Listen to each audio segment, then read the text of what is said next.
a simple woman, rejected at a hotel. The following night, she arrives in a limousine. But the real story isn't about revenge. It's about exposing the truth that would change everything. Day 47 of Project Glass Ceiling. Emily Carter's voice was steady as she spoke into her digital recorder, her reflection catching in the lens of her hidden camera disguised as a simple brooch. The grey sweater and light wash jeans she wore weren't her usual attire.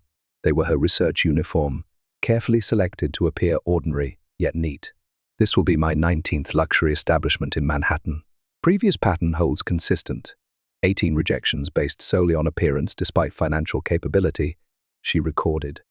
Unlike most people preparing for a night at a luxury hotel, Emily wasn't choosing outfits to impress. She was methodically documenting a social experiment, 3 years in the making. The walls of her modest apartment were covered with photographs, news clippings, and interview transcripts, a tapestry of America's invisible class barriers. Emily wasn't just a filmmaker, she was the architect of the Invisibility Project, a groundbreaking social experiment, disguised as a documentary. And tonight's target, the Excelsior Hotel, represented the pinnacle of institutionalized discrimination, hiding behind standards and policies. Initial approach will be standard: request accommodation, present valid credit card. Observe reaction, she continued, adjusting her unassuming earrings that contained state-of-the-art recording equipment. Network meeting tomorrow will determine if we proceed with phase 2. Her phone buzzed. It was James, her producer. Team is in position, his text read. Undercover cameras at lobby, entrance, bar, and reception area. Remember, we're not just documenting rejection, we're revealing the system. Emily smiled slightly. This wasn't personal for her, it was purposeful. Her own mother had spent 30 years working as housekeeping staff in hotels, just like the Excelsior, invisible to the very guests whose messes she cleaned. Tonight was about making the invisible visible. Phase 1 initiating at 7:00 p.m., she recorded, slipping the device into her pocket. If patterns hold, Phase 2 will commence tomorrow at precisely 8:00 p.m. What the Excelsior staff would soon discover is that they weren't rejecting a simple hotel guest. They were becoming unwitting participants in a social revolution that would soon air on national television.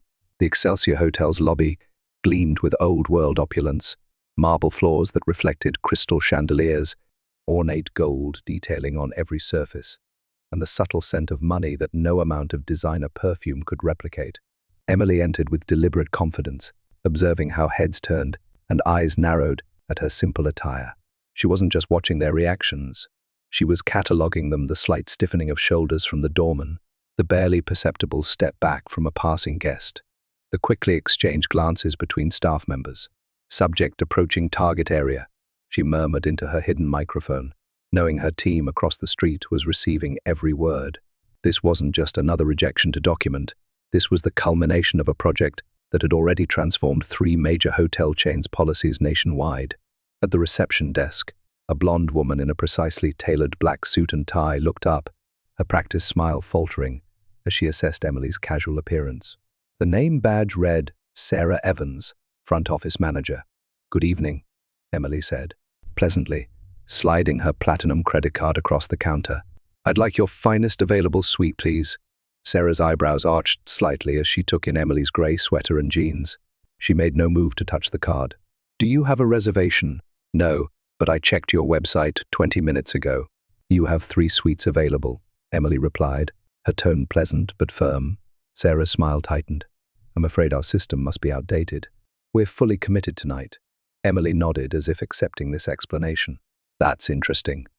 Your online booking system showed real-time availability." "Looking shabby," Sarah muttered under her breath, just loud enough for nearby staff to hear. A tall man approached, his custom suit, an authoritative stride marking him as management. "Is there a problem, Sarah?" "Mr. Thompson, I was explaining to this person that we're fully booked," Sarah replied. Thompson cast a dismissive glance at Emily. "I see." He turned to Emily with practiced condescension. "Perhaps there's been a misunderstanding about our establishment. The Excelsior maintains certain standards for our clientele." Emily's hidden cameras captured every word, every expression. This wasn't just personal discrimination. It was systematic policy masked as standards, exactly what she needed for her documentary's final sequence. "Are you refusing me service based on my appearance?" Emily asked directly, deliberately loud enough for nearby guests to hear. Thompson stiffened. "We have a dress code policy, clearly outlined on our website, which the website states as neat, appropriate attire. Are you suggesting my clothes aren't clean or appropriate?" The confrontation was drawing attention now, exactly as Emily had planned. Several guests paused their conversations to watch. A couple at the bar aimed phone cameras in their direction. "The interpretation of appropriate is at management's discretion," Thompson replied coldly, "and in my professional assessment, your current presentation does not meet the Excelsior standards." An unexpected voice cut through the tension. "Excuse me, what's happening here?" The voice belonged to an older gentleman in an impeccably tailored suit, his silver hair and commanding presence drawing all eyes. He wasn't part of Emily's plan, an unexpected variable. "Mr. Langston," Thompson straightened immediately. "Nothing to concern yourself with, just a misunderstanding about our availability." Langston looked between Emily and the staff, comprehension dawning in his eyes. "I couldn't help but overhear. Are you refusing this woman's service because of how she's dressed?" Thompson faltered. "Sir, we have standards. I've been staying at the Excelsior for 20 years, Langston interrupted, "and I don't recall judging people by their clothes being one of those standards." Emily remained silent, observing this unexpected development. Her project had documented dozens of rejections, but never before had someone of obvious privilege intervened. She'd need to adjust her analysis. Sarah leaned forward, lowering her voice, but not enough to escape Emily's recording devices. "Sir, we're simply following protocol for undesirable guests. Looking shabby is against our dress code." "Undesirable?" Langston's voice rose. "Based on what criteria?" Thompson stepped in smoothly. "Mr. Langston, I assure you we're simply maintaining the exclusive atmosphere our guests expect." Emily caught Sarah shooting a meaningful glance at security. The situation was escalating, exactly as predicted in her research models. "I understand," Emily finally said, her dignity intact. "Thank you for making your policy so transparent." As she turned to leave, she pressed a small button on her bracelet, the signal to her team that Phase 1 was complete and documented. What the Excelsior staff didn't realize was that their behavior hadn't just cost them a potential guest, it had provided the perfect evidence for her expose. Outside, she walked calmly to the designated meeting point, where James waited in an unmarked van. "We got everything," he confirmed, reviewing the footage on multiple screens. Their faces when they said looking shabby? Priceless. Emily nodded, her expression not angry but resolved. "Prepare the team for Phase 2 tomorrow night and call the network. Tell them we've got our finale. She wasn't seeking revenge, she was orchestrating revelation. And tomorrow night when she arrived in that limousine, the Excelsior Hotel would become ground zero for a social awakening that would reach far beyond its marble walls." If this story has captured your attention, hit that subscribe button now to join our community of viewers who believe in the power of truth and justice. Now, let's get back to Emily's plan. The network executives' conference room buzzed with energy as Emily's team presented their findings. On the massive screen, footage from the Excelsior played in high definition, every dismissive glance, every whispered insult, every moment of unmasked discrimination captured with crystal clarity. 18 luxury establishments, all showing identical patterns, Emily explained, standing confident in a professional charcoal suit that transformed her appearance from the previous night. The Excelsior represents the pinnacle of what we've documented, institutionalized bias disguised as standards and policies. The network president, Rachel Kim, leaned forward. "This is powerful, Emily, but what makes the Excelsior story our finale? We need something that transcends the pattern, something unexpected." Emily smiled, a quiet confidence in her eyes. "That's why Phase 2 happens tonight." She tapped her tablet, bringing up architectural plans of the Excelsior's grand ballroom. Tonight, the Excelsior hosts the annual Hospitality Excellence Awards. Every major hotel chain CEO, every influential industry leader will be there. Rachel's eyes widened with understanding. "You're not just confronting one hotel. I'm confronting the entire system," Emily confirmed. 3 years of research has shown this isn't about individual bias. It's about an industry built on visible, and invisible barriers. Tonight, we bring those barriers down. Back at her apartment, Emily reviewed the evening's strategy with her team. The wall, once covered with research, was now transformed into an operations center, photographs of industry leaders, seating charts for the gala, and multiple contingency plans. James, your team will be positioned here, here, and here, she indicated on the hotel blueprint. Emma, you'll coordinate from the van. And Richard, she turned to her newest team member, you'll handle the live stream. Richard, a young tech specialist, looked up from his equipment. Everything's set. The moment you give the signal, we go live to 2 million followers across platforms. Emily nodded, then moved to her closet. She pulled out the same grey sweater and jeans from the previous night, laying them carefully on her bed. You're wearing that again? Emma asked, surprised. Authenticity is everything, Emily replied. This isn't about transformation or revenge.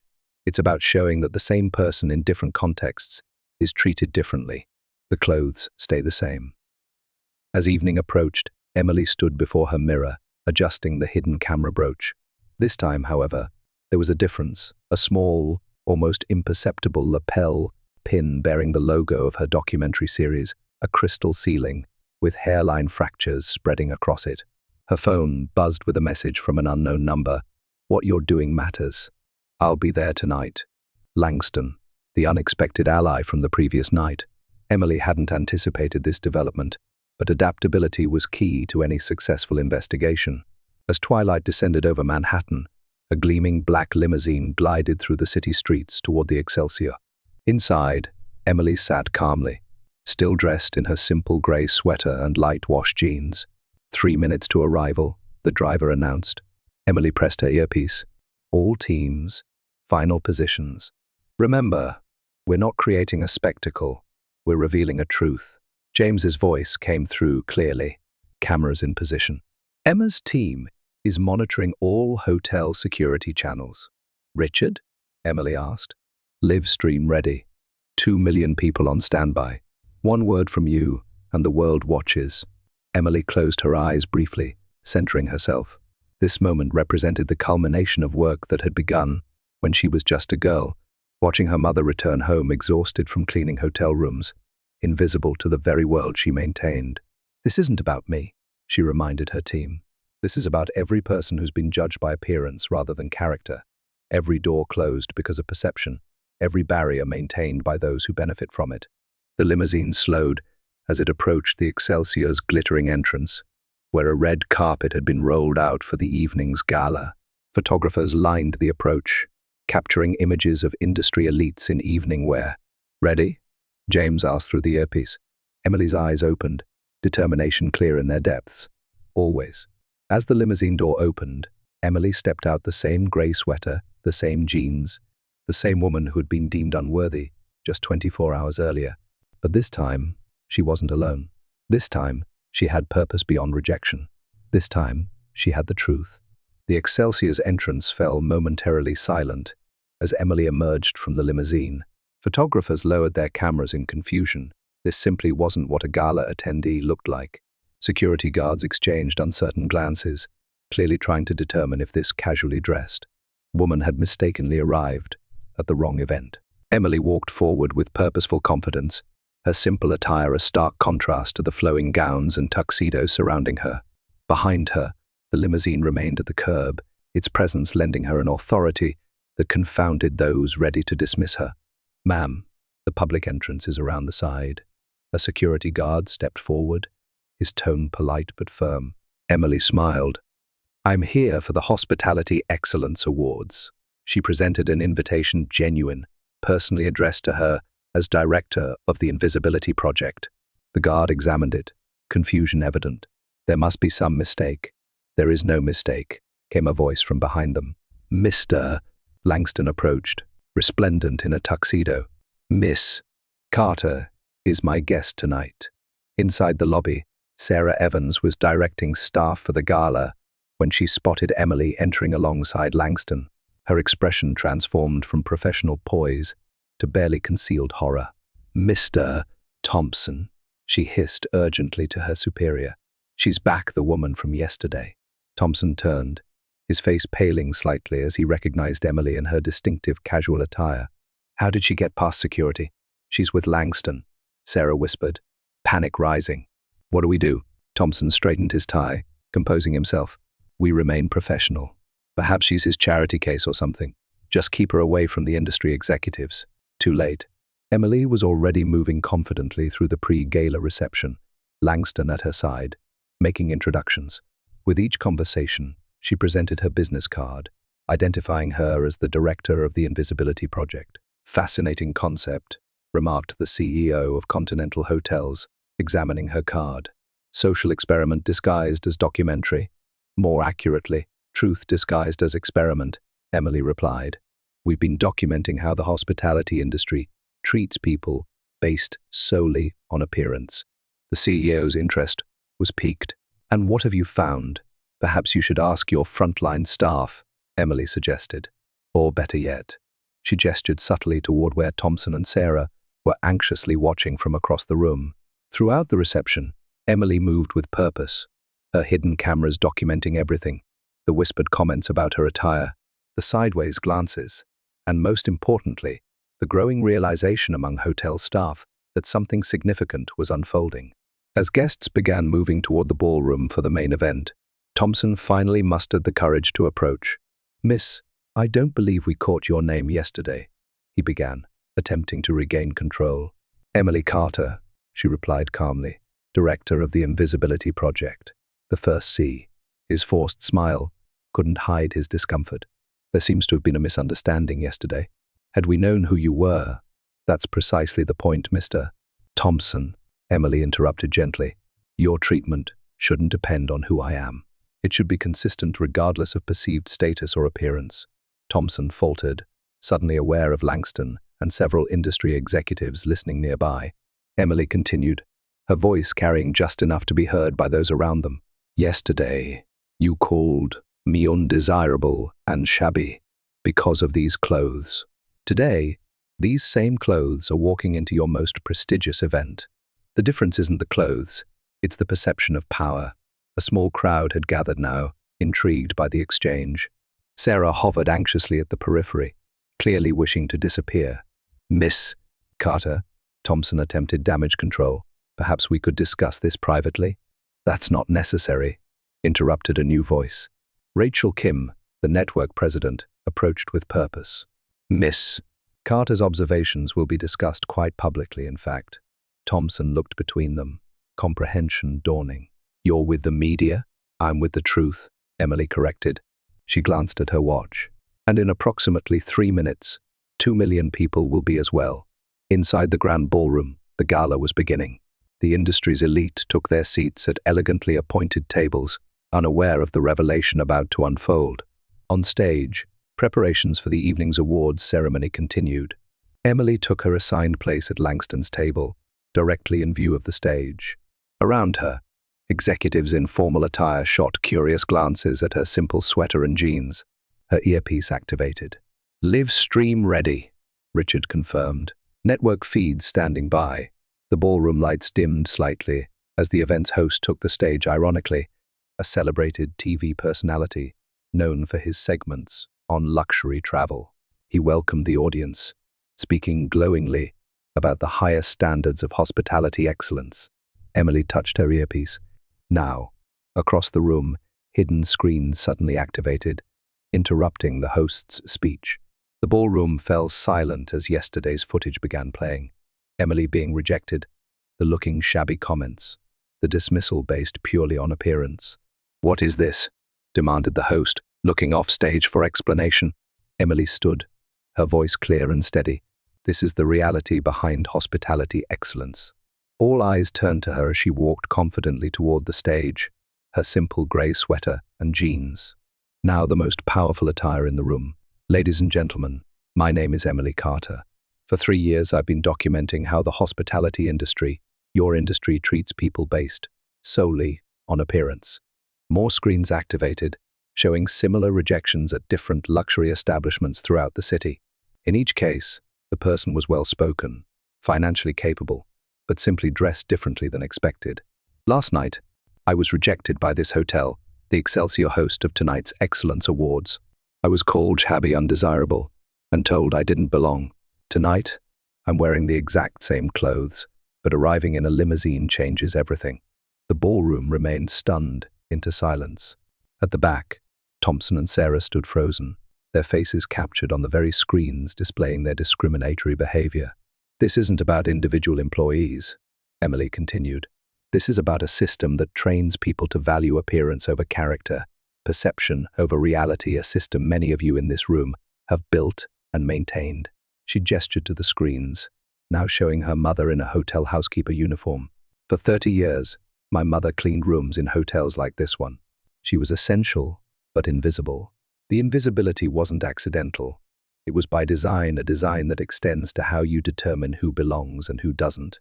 Rachel Kim approached the stage, taking position beside Emily. The Invisibility Project documentary series premieres next month on National Network. But tonight, thanks to Miss Carter's work, 2 million people are watching this live stream, witnessing the gap between hospitality's promise and its practice. The revelation crashed through the ballroom like a wave.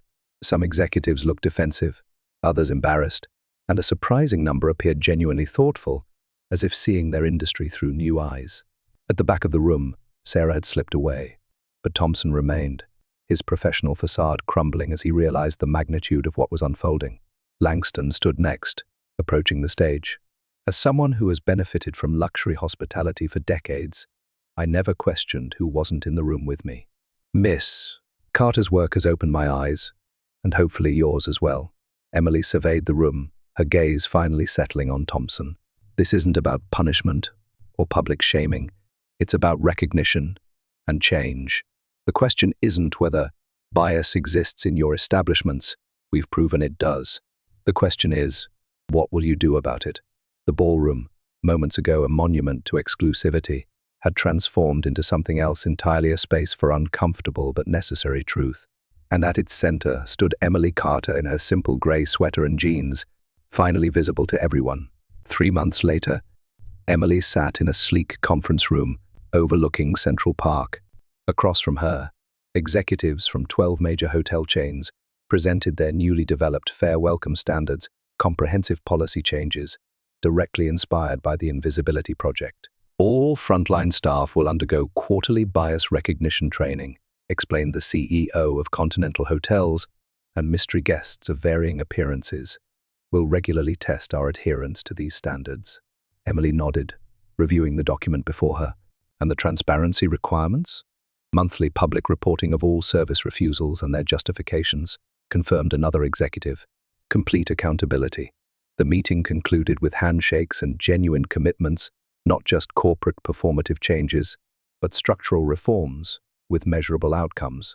Emily gathered her materials, now dressed in a professional but modest suit, her transformation reflecting not a change in values but in context. Outside, Rachel Kim waited with the latest ratings report. 26 million viewers for the finale. Emily, The Invisibility Project, is officially the most watched documentary series in our network's history.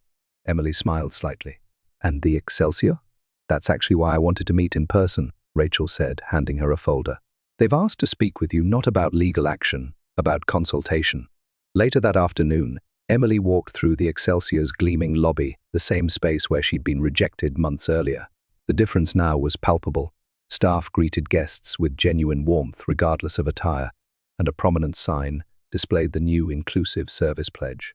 At the reception desk stood a familiar face, Sarah Evans, still employed but clearly operating under different protocols. Recognition flickered in Sarah's eyes, followed by genuine discomfort. "Miss Carter, they told me you were coming." "Hello, Sarah," Emily replied without malice. I owe you an apology," Sarah said, her usual confidence replaced with sincerity. "What I said to you that night, looking shabby, it was inexcusable." Emily studied her. "Why did you say it?" Sarah considered the question thoughtfully. "Because that's what was rewarded here, identifying who belonged and who didn't. I thought I was protecting something valuable, exclusivity. I didn't realize I was actually damaging something far more valuable, humanity." Their conversation was interrupted by the arrival of the hotel's new general manager, Mr. Langston himself, who had purchased controlling interest in the Excelsior following the gala revelation. "Emily," he greeted her warmly, "come see what we've done with the place." As they toured the hotel, Langston explained the comprehensive changes implemented, from hiring practices to staff training to eliminating coded language about desirable guests. "And Thompson?" Emily asked. "Resigned the night of the gala," Langston replied, "but several others stayed, committed to being part of the solution. Sarah has actually become one of our strongest advocates for change." They paused at a wall now displaying photographs of hotel staff at all levels, from executives to housekeepers, maintenance workers to chefs, each with their name and years of service prominently featured. The formerly invisible, now recognized. "Your mother worked in hospitality for 30 years, Langston noted. "What would she think of all this?" Emily considered the question, emotion briefly crossing her features. She'd say it was about time, but she'd also say that real change isn't about a single moment of revelation. It's about what happens after, when the cameras are gone and only commitment remains. That evening, as dusk settled over the city, Emily stood on her apartment balcony, reflecting on the journey. On her table lay offers for new projects, speaking engagements, and book deals opportunities, born from confronting injustice with purpose, rather than anger. Her phone buzzed with a message from James. "Have you seen this?" Attached was a social media post showing a young woman in casual clothes being welcomed with respect at the Excelsior. The caption read, "3 months ago, this place rejected someone for looking shabby. Today, they welcome me like I belonged. Change is possible." Invisibility Project. Emily smiled. This was never about revenge or personal vindication. It was about creating space for others to be seen, regardless of appearance or status. In the distance, the Excelsior's lights glowed against the darkening sky, no longer a symbol of exclusion, but a beacon of possibility. Emily had arrived in a limousine not to prove her worth to those who had rejected her, but to illuminate a truth that would change an industry. And that was the most powerful transformation of all. Has someone ever judged you based solely on your appearance? Or have you caught yourself making snap judgments about others?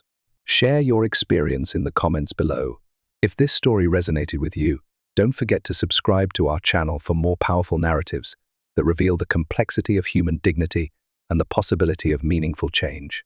Hit the notification bell so you never miss our weekly stories, and join our community of viewers who believe in the power of truth to create a more just world. Until next time, remember that true value isn't determined by appearances, but by character and purpose. And sometimes, the most powerful statement isn't arriving in a limousine. It's staying true to who you are, regardless of who's watching.